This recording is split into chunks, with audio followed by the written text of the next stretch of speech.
30,000 रुपए हैं। ड्यूटी वे 24 घंटे देंगे।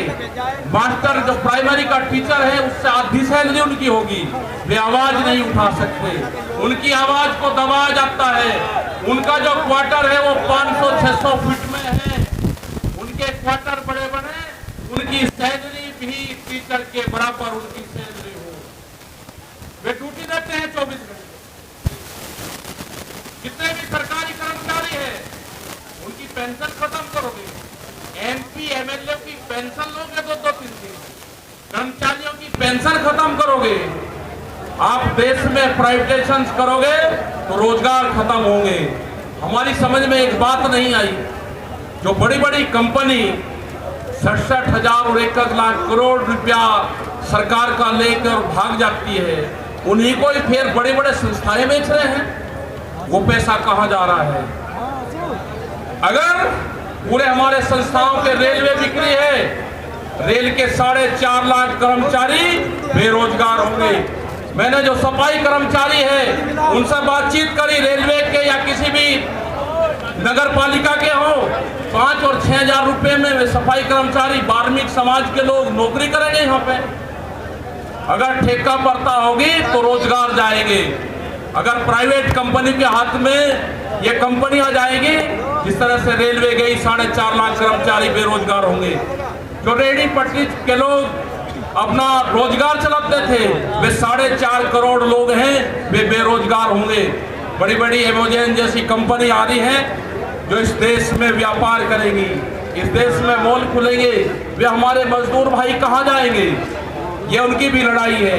ये लड़ाई जितनी भी संस्थाएं बिक रही है उसकी लड़ाई है।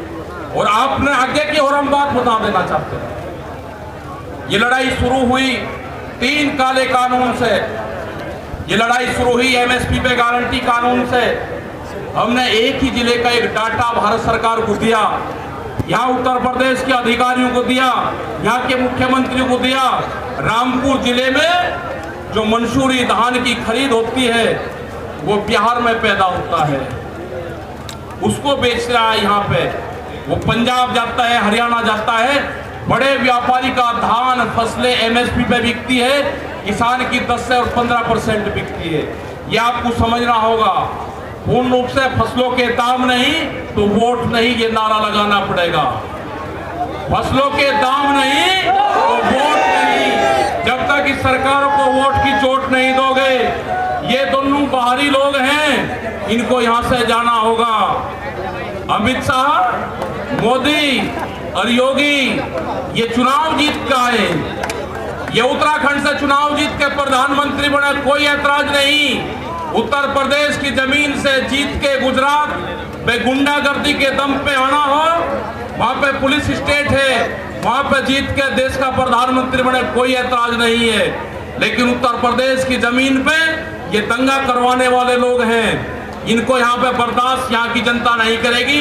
ये मिशन जो संयुक्त मोर्चे का है ये तय हो चुका है।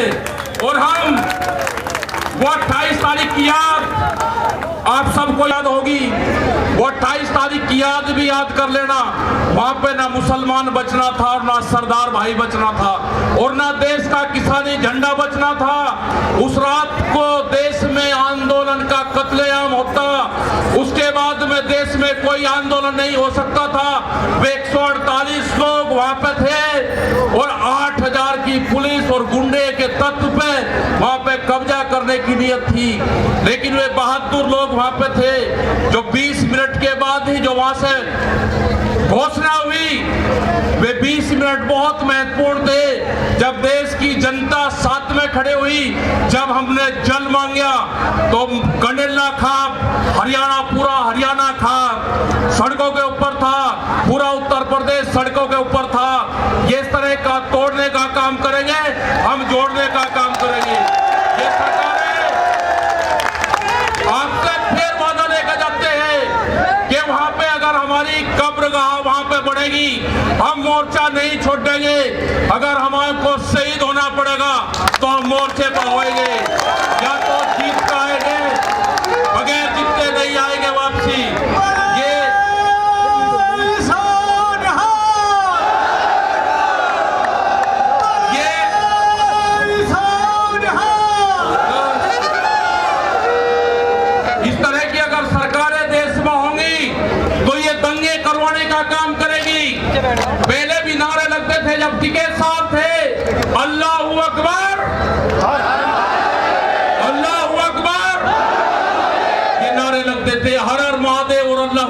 ये नारे इसी धरती से लगते थे,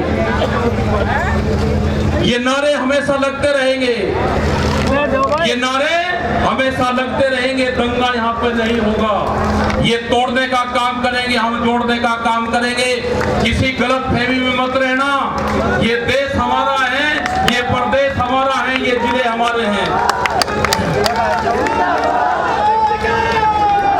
आप तैयार रहना। ये कहते हैं कि लाल किले पे किसान गया, अगर लाल किले पे नहीं, किसान तो घर जाता तो पार्लियामेंट पे जाता जहां पे कानून बने हैं। लाल किले पे धोखे से लेके गए हैं आप हमको, हमारे लोग नहीं गए, धोखे से लेकर आप लोग गए हैं। क्या कोई देश की एजेंसी है कि जो उसको जांच करते हैं? क्योंकि कोई एजेंसी बोलने को तैयार नहीं है। पूरे देश पे इनका कब्जा हो चुका है, पूरी एजेंसियों पे। देश में कैमरा और कलम पे बंदूक का पहरा है, कैमरा और कलम पे किसी प्रेस की हिम्मत नहीं कि वो किसान के पक्ष में दिखा दे, निगेटिव दिखाते हैं बहुत प्रेस के लोग। तो इन सब लोगों का आपको ध्यान रखना है। ये आंदोलन जारी रहेगा। वो 28 तारीख की जो काली रात है उसको आप याद करते रहना। हम वहां से हटेंगे नहीं, किसी भी कीमत पर वहां से जाएंगे नहीं। देश के नौजवानों का रोजगार का सवाल है। 450 रुपया क्विंटल गन्ने का भाव की बात करी थी, वो चाहिए हमको फसलों पे एमएसपी की गारंटी चाहिए। प्रधानमंत्री ने कहा कि 2022 में फसलों के रेट दुगने होंगे, आमदनी दुगनी होगी। 3 महीने की बात रह गई है, 1 जनवरी से बिकने वाली फसलें दुगने रेट पे बेचेंगे। ये प्रचार हम करेंगे, हम जाएंगे देश की जनता के बीच में, पूरे देश में संयुक्त मोर्चा आंदोलन करेगा। और हमने बार बार कहा कि हमारे पंच भी यही है, हमारा मंच भी वही है। आपने बात सुनी, ये 20 लाख से ज्यादा लोग मुजफ्फरनगर की जमीन पाए। इन सब का बहुत बहुत धन्यवाद, सभी वॉलंटियरों का धन्यवाद। अभी हमारे कुछ लीडर रह रहे हैं, आप उनकी बात सुनोगे। धन्यवाद। जय हिंद, जय भारत। वाहे